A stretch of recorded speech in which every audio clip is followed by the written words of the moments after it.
Earlier this week, the Breaking Badverse came to a close with the series finale for Better Call Saul. So today I'm going to stop and rank all 11 Breaking Badverse seasons plus the movie from the least best to the best.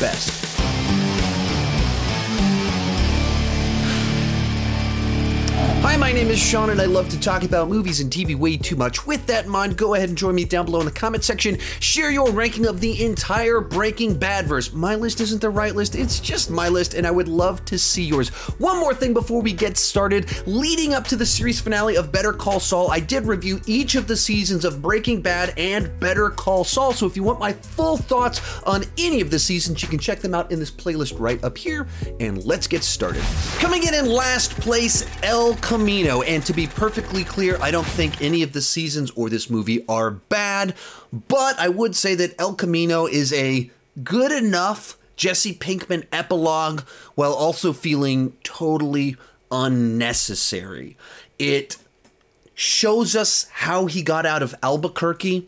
It gave us some more information about how things played out for him during the last little stretch of the final few episodes of Breaking Bad, but there's nothing really here that's all that important for the grander Breaking Bad narrative. And I understand why they might have wanted to tell this story, because in the final 3 episodes, Jesse doesn't really get to make any choices. He's taken captive, he's put in a cage, and he's told what to do, and then he's released and freed when Walter White shows up. It's very Walter White focused, and so then this gives him his final send-off.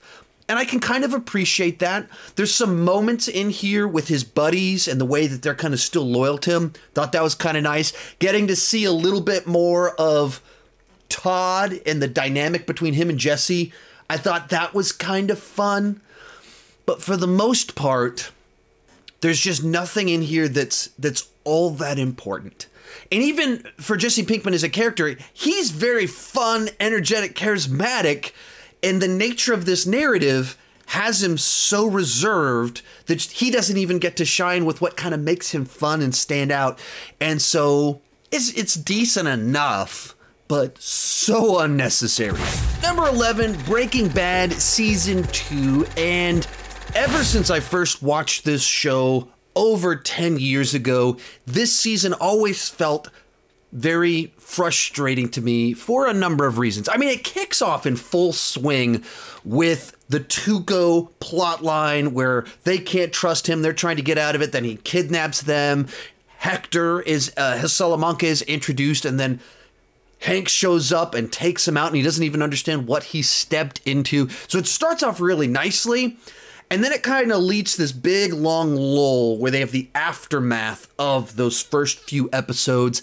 I was never a particularly big fan of the fugue state plot line, Jesse's kind of tensions and being kicked out, not having anywhere to live.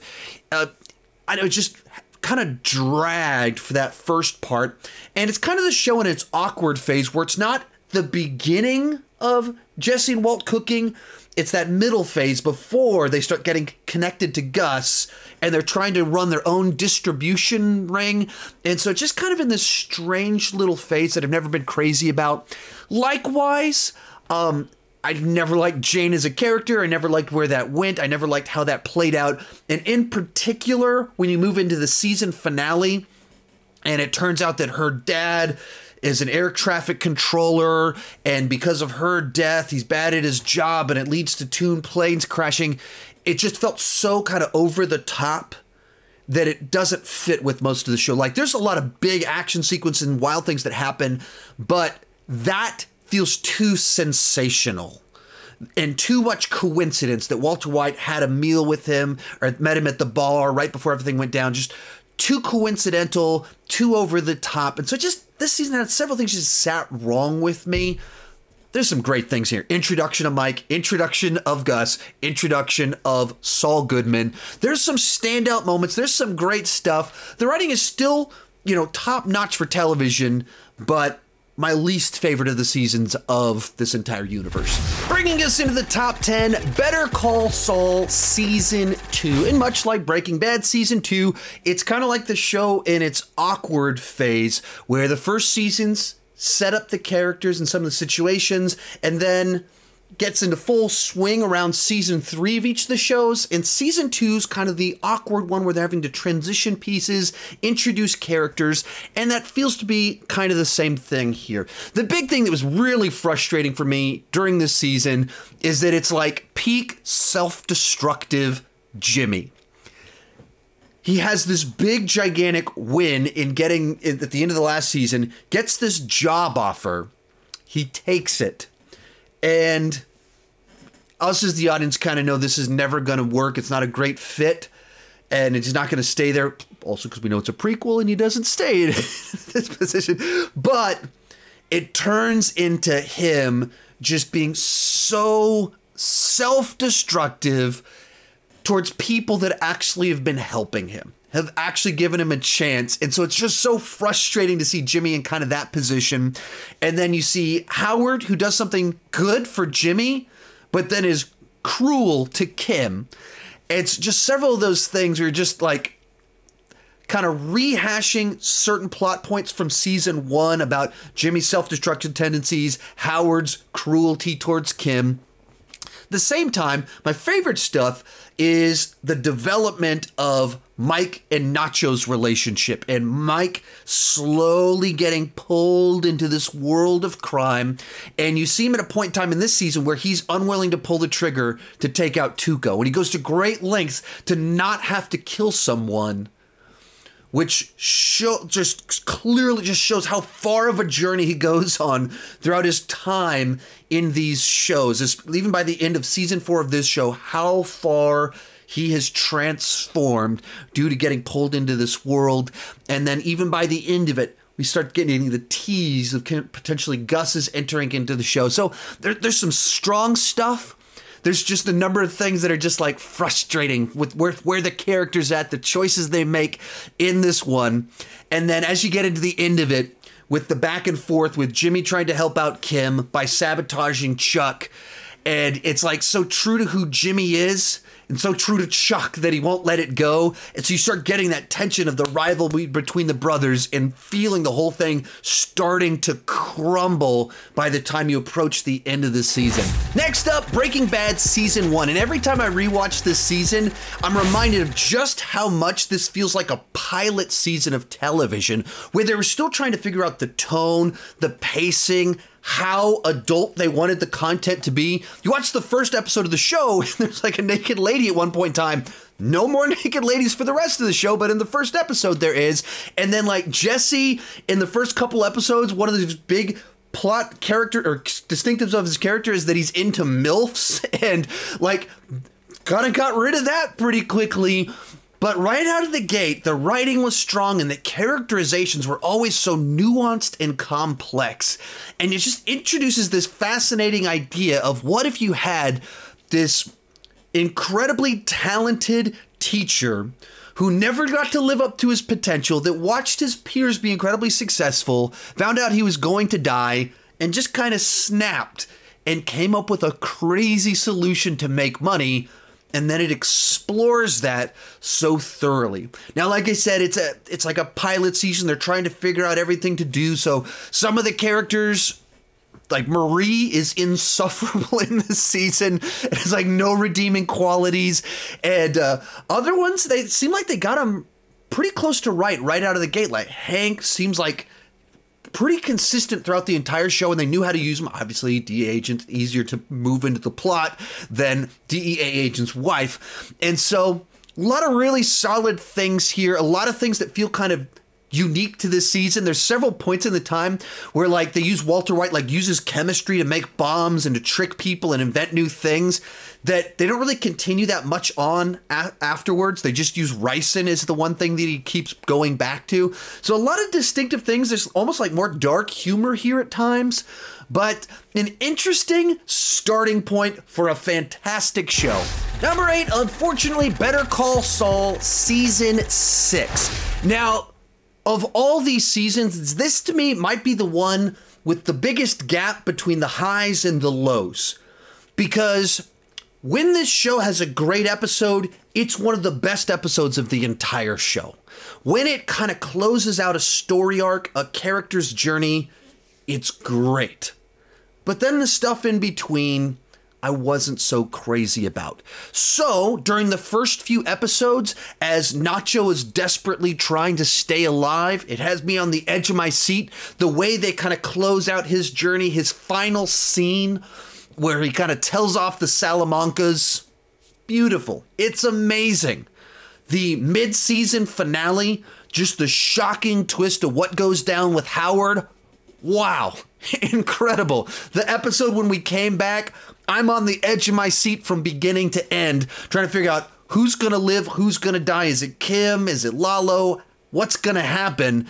And the way that they cleverly used our knowledge of who was and wasn't in Breaking Bad against us. And you're like, okay, I know these people aren't going to die, but something's going to happen here. Just used it so well. Then when they had the episode that closed out the prequel aspect of the show, and you have those final scenes between Jimmy and Kim, I mean, it was just heartbreaking. And then they did that time jump. And all of a sudden, you interpret the entire Saul Goodman character on Breaking Bad so different. It's much more of a tragic, hollow character, and you know exactly how broken he is. And then likewise, I thought the last episode was a satisfying conclusion.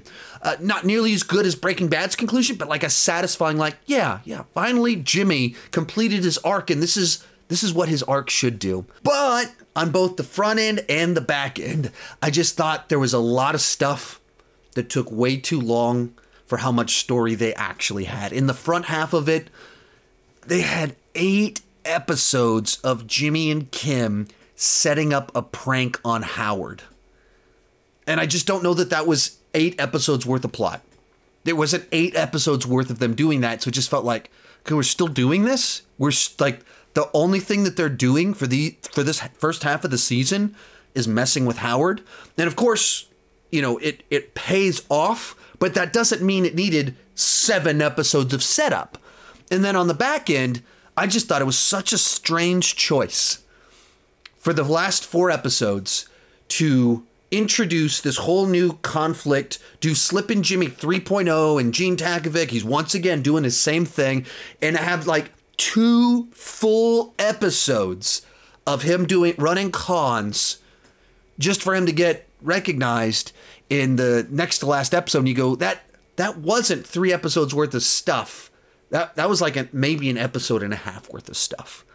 I just thought the use of time, how stretched out some of this stuff was, just really out of place. In those 2 con episodes in the Takovic timeline, some of the least interesting stuff in this entire show, because I knew these characters didn't really matter. They're only there for these 2 episodes. So why are we spending so much time on it? So unfortunately, really high highs, really great stuff, and then a few too many things that are just stretched out. So I can't put this one as high as I would like to in light of how great certain episodes, certain moments, certain plot lines were. Number 7, Better Call Saul Season 1. Now, coming off Breaking Bad Season 5, this show was, in this season, was such a dramatic change of pace and tone that it took me about 5 years to get into this show. I started watching it when it first debuted, got about halfway through, I was like, this isn't bad, but I just didn't stick with it, and didn't pick it back up until last year. And it gets much better when you realize just how important everything that happens here is. First time I watched it, made it halfway through. Last year, watched it, I was like, oh, pretty cool. When I watched it again earlier this year, it's so much more impactful when you start to realize what the show is all about and what their journeys are all about, and establishing Jimmy really does have a great heart, and he's actually extremely intelligent. But he also has a very crooked moral compass. And so you have this season where you see him just constantly waking up early to take care of his brother that constantly is looking down on him.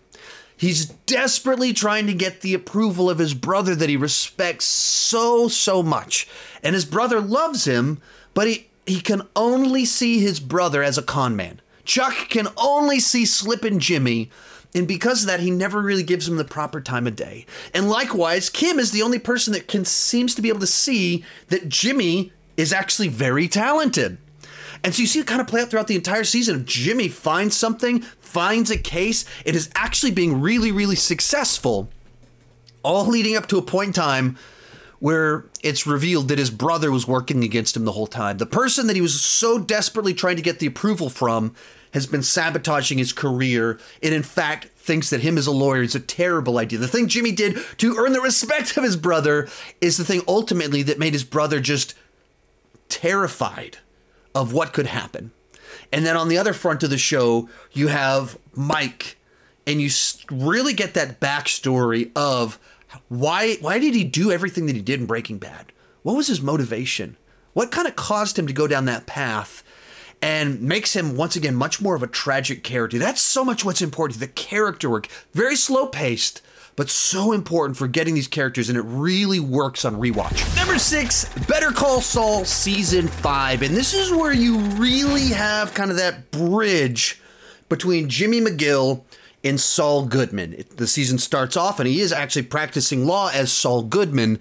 But more importantly, throughout the course of events in this season, he actually starts getting pulled into this world of like, wait, am I a criminal lawyer or am I a criminal lawyer? As Lalo takes him on as his lawyer, forces him to carry bags, gets him nearly killed, leading to a real memorable episode with Mike and Jimmy walking through the desert and just having great little moments between the two of them. Speaking of Lalo, what a great character. I love Lalo. One of the great TV villains of all time, played to absolute perfection by Tony Dalton, who just has such like a charismatic, charming personality that he's so disarming, despite the fact that us as the audience know that he's a sociopath. And most of the people that know him know that he's a sociopath, but he just has such a great grin, and the way he talks to people, interacts with them, asks questions, pays attention to what they're saying. And at the same time, his heart wouldn't beat any faster if he cut their throat in the next second. And so just a great character, great addition to the show. Back to Jimmy, you also start to see like just how cynical he's become, where Howard starts trying to like reach out to him, try to help him out, try to recruit him. And Jimmy only reacts with just vitriol, cynicism towards friendliness. He can only see Howard as this symbol of all the pain in his life and his brother's rejection, and just lashes out at him. And so you just see Jimmy's descent towards the very cynical Saul Goodman of Breaking Bad. So like a lot of great moving of the pieces, setting up so many of the great elements that are so important for Breaking Bad, but also just compelling in any of themselves. In 5th place, Breaking Bad Season 3. And this one is a bit for me kind of like Better Call Saul Season 6, with the highs and the lows, except the low bar is significantly higher. So this season kicks off with Skyler having told Walt that she knows he's a drug dealer. He's deciding that he wants out. Jesse is depressed because Jane died. And so there's a lot of very reasonable consequences for the last season kind of going on at the beginning here. Skyler starts having an affair. Walter has his own breakdown, starts hitting on the principal. A lot of stuff kind of going on that's well written, but not necessarily the most interesting and compelling stuff. But at the same time, you move in Gus Fring, one of the great TV villains of all time. Just such a phenomenal character, once again played to perfection. Brought into the mix, trying to woo Walter back. And once you kind of hit the middle point and Walter decides to start cooking again, it just takes off to like peak television, and it stays there until the closing credits roll on the last episode of the entire series. So once he starts cooking again and Gus sends the Axe twins after Hank, just there's so much tension. You see the pieces start moving together of the danger, the stakes, and it's all so compelling. And you get to that point in time where Jesse realizes that the guy that they're working for is the person that was responsible for killing Combo, and the tension starts to rise. The danger, you're on the edge of your seat. How are we going to get out of this? Because it's good reason you don't want to work with someone that killed kids, but you're already kind of really mixed into this. And then they kill a kid. Jesse's furious. I mean, it's just so much awesome stuff that just makes everything intense. Everything, like you just cannot wait to see the next scene that's going to happen, all the way up to the point in time where they're about to kill Walter and they kill Gale instead. Season ends.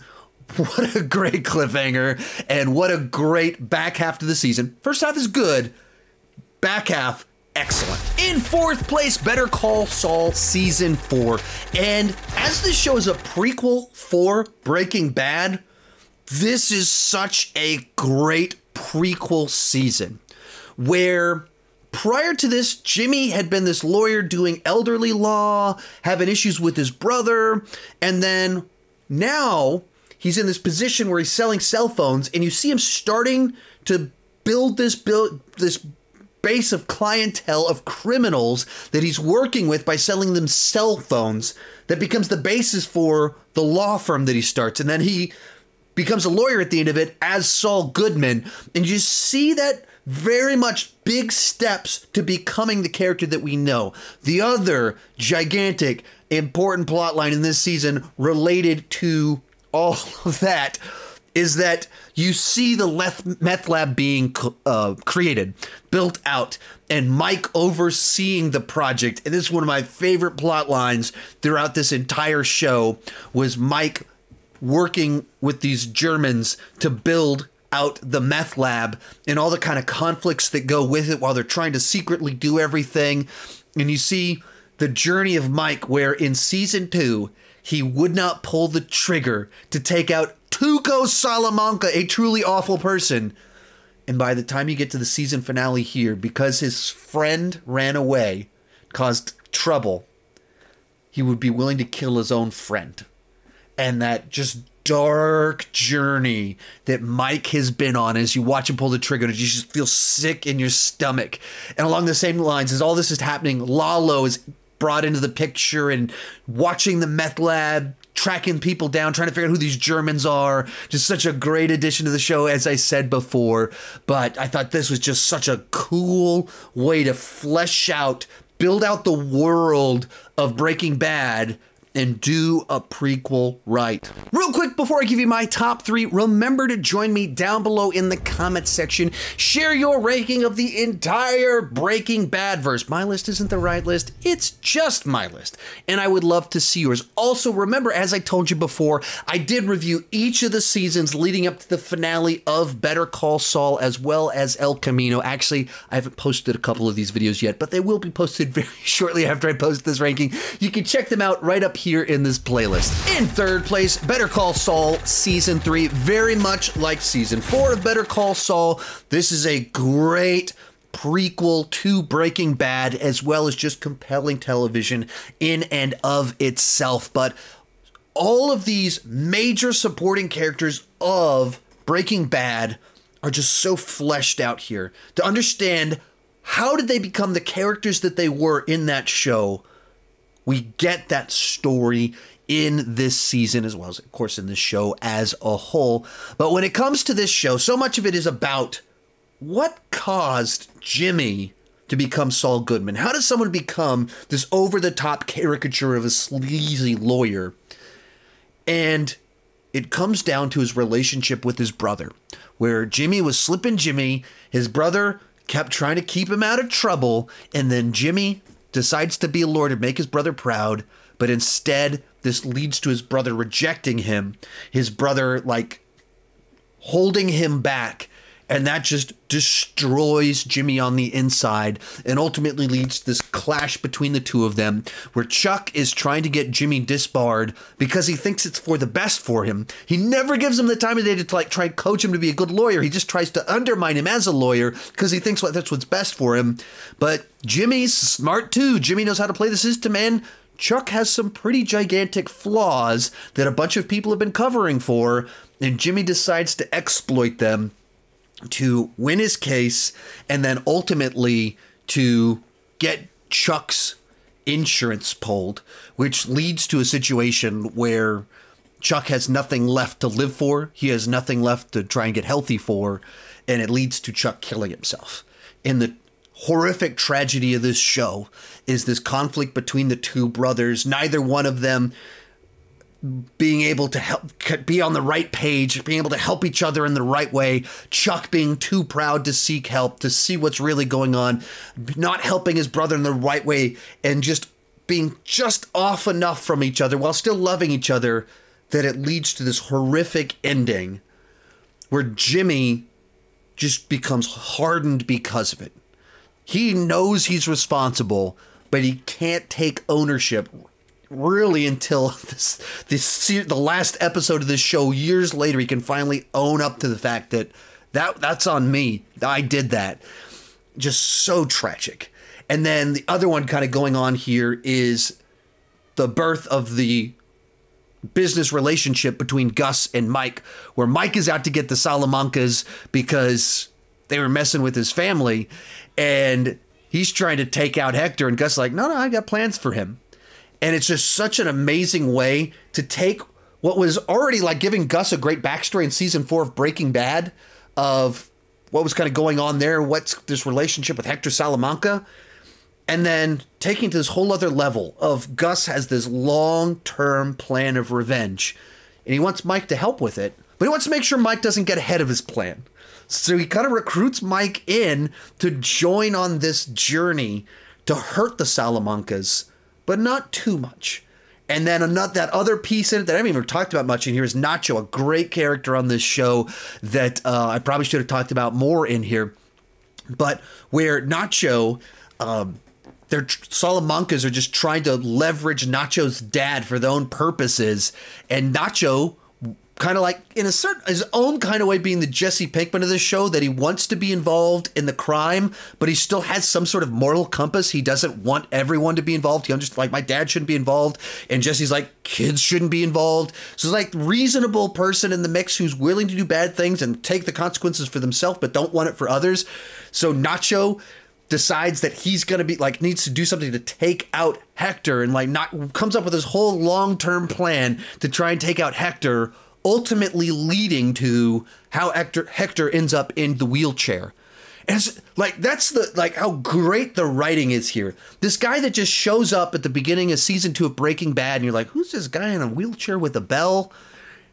And like, you just see in the most humble of origins, this humble of introductions, turns out this whole massive backstory. It introduced a whole other character, kind of backstory, leading to the moment where we can understand how he ended up in the wheelchair. It makes total sense, and it feels totally earned. And that's what this whole season felt like to me. Like, putting all the pieces in place, fleshing out these characters, fleshing out the world in a way that's like, yes, this is how you do a prequel right. You just take characters and you just flesh them out and build out the world in ways that feel earned. Our runner-up, or really tied for first place, Breaking Bad Season 4. And once you hit that midpoint in Season 3 of Breaking Bad, I feel like it just kind of goes to this top shelf. It plateaus at the peak of television, as good as you can get. So all of this season is just phenomenal. I absolutely love it. Think it's one of the absolute best seasons in all of television. Picks up right where Season 3 left off. And it just starts this back and forth game of Walter White and Gus Fring trying to outwit each other. Each of them knows the other wants the other dead. Each of them knows the other has leverage on the other person. And they're just trying to find a way to move all the pieces to where they can get the upper hand. And the tension never lets up from beginning to end. There's no filler episodes. It's all awesome. And even the side characters get to stand out. There's this great episode a couple of great things kind of happen in here where like Hank starts doing some research. He's about to say that Gale is Heisenberg. Walter White's ego won't allow someone to take credit for his work. So he's the one that puts it in Hank's head. No. This can't be the guy. Setting Hank on this like obsession to find the real Heisenberg once again and bringing him out of his funk. All of it leading to this great episode where Hank meets with his supervisors and goes through this whole thing, comes with this conspiracy theory about Gus Fring being the guy behind this meth ring. And everyone's like, Hank, you've lost your mind. Take off the tinfoil hat. And then he goes, but why are Gus Fring's fingerprints there?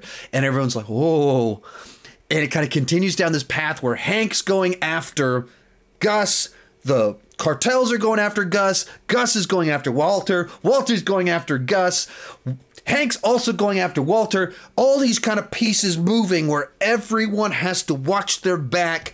Everyone's trying to outmaneuver everyone else. They give Gus this incredible backstory and where he's the bad guy of the season, but they put him in situations where you're rooting for him. Where he takes Jesse to Mexico and Jesse cooks the amazing meth and wins all these people over. And then Gus drinks poison in order to be able to poison everyone else there. Just an incredible scene where they've created a scenario where you're rooting for the bad guy to win. And then an episode later, you're rooting for the bad guy to lose. And just such amazing, compelling television and the way they were able to do it, all leading up to a scenario where Walter White's able to maneuver everyone to a point in time where Hector Salamanca, a guy we don't like, blows up Gus Fring, another guy that we don't like, who we were rooting for just a couple episodes ago. And Walter White has now done all the things that made us not like those other two guys in the first place. The brilliance of this show, so compelling. And the way they were able to make us root for Walter White while also making him an unbelievably terrible person. Just incredible what they are able to do to make all of it so good and so thought out. But tied for first place with season 4 is Breaking Bad season 5. And I just thought this was a phenomenal last season of a show that manages to take everything that was working before and just take it to this whole other level with the scope, the size. It got so much bigger than I was expecting, so much more tragic than I was expecting, and all feeling earned in like a logical next step of what had come before. So it kicks off right where the last season ended off with Walter White saying to Skyler, I won. And from my perspective, my interpretation of the character, that's essentially where Heisenberg kind of takes over. There was a certain fear and insecurity that you had always prior to this, for the rest of the series forward, with few exceptions, there's just this overconfidence that he can always win. He can always figure things out. And his moral compass is just completely shattered and gone. Every interaction that someone has with Walter White, it's not a real conversation with Walter White. It's with Heisenberg trying to manipulate them, trying to make a move, trying to get the right angle to get whatever he can get out of the situation. It's always about winning. It's always about that next level, that next thing. Everything's a lie. Everything's a manipulation. And he just changes. And so as the season goes into it, you get that very rough partnership between Walter, Mike, and Jesse, where Mike doesn't really want to work with these guys, but he needs to make money to pay off his guys to keep them quiet, as well as because they earn that money and it's the right thing to do. And so it just kind of creates this very troubled partnership that as things go along and they do the great train heist in that amazing episode, they bring Meth Damon into the mix, who kills the kid he doesn't need to. And this immediately causes tension in the group because Jesse is not a sociopath, therefore doesn't want to do things like that. But Walter's kind of gone.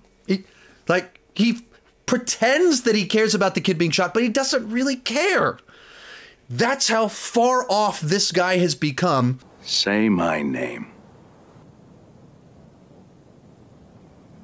Heisenberg. You're goddamn right. And as soon as Mike has to drop out because of police kind of investigating him and them chasing after him and getting warrants, Walter turns on him to get names because people might come after him. Walter's perfectly fine to kill Mike. He kind of feels bad about it, but he just keeps on going. Keeps on going. All of it leading to the great mid-season finale where Hank reads a book and figures out, wait, it's my brother-in-law, all leading to that final stretch in the back half where everything starts crumbling down as Jesse teams up with Hank, who are going after Walter. Walter brings in Todd's sociopathic cousin to try and take out Jesse, and this horrible disaster of decisions all come together where everyone is in the location of Walter's money, and Todd's uncle kills Hank and Steve, takes Jesse captive to cook him meth for 6 months, and most all of Walter's money is stolen. And just they have this point, reach a point in time in the show where you just have this sick feeling in your stomach for the entire remainder of the runtime of the show as you're just watching like, oh, there's no good options here. Oh, this is only going to go really, really bad. And it feels earned. It feels like the decisions that would be made. It escalates things, but it earns the escalation, all leading kind of the final little stretch where they do a 6-month jump. And when it happens, like, really? We're doing like a time jump in the final stretch? Like, how are they going to get away with this? And it makes sense. And you have Walter return, and they don't really give him redemption. They don't do much to try and make him like a good guy, anything like that. They just have him own the fact that he's a bad guy. Meets with Skylar and just has such an important final line to her. I did it because I liked it. I was good at it. And he finally admits what was really going on. And then he even goes to kill Jesse. And he realizes, wait, Jesse was captive? Okay, I'm not going to kill Jesse. And it's not a redemptive act, but it shows just a little bit of humanity left in him, a little bit of decency, a little bit of something where the people that are total sociopaths here that we don't care about, they get taken out. Jesse gets saved as the guy that's does a lot of bad things on the show, but he's not a sociopath. So for me, it's just such a satisfying conclusion to find the right way to no way try and give a happy ending. Like Jesse's happy ending is that he's not in a cage anymore. And Skylar's not in jail yet. These aren't happy endings. So it feels like the right tragic ending, but just enough resolution to feel right. Such a phenomenal conclusion to such a phenomenal show. So it comes in at #1, but it's also tied with season 4 for #1 and the back half of season 3 for #1. If you like my Breaking Bad and Better Call Saul content, remember to check out that playlist right over there where I do my full season reviews where I go into great detail about all the plot points, all the fun stuff. Check it out right over there. Thank you so much for watching. Keep talking movies and TV too much. Bye-bye.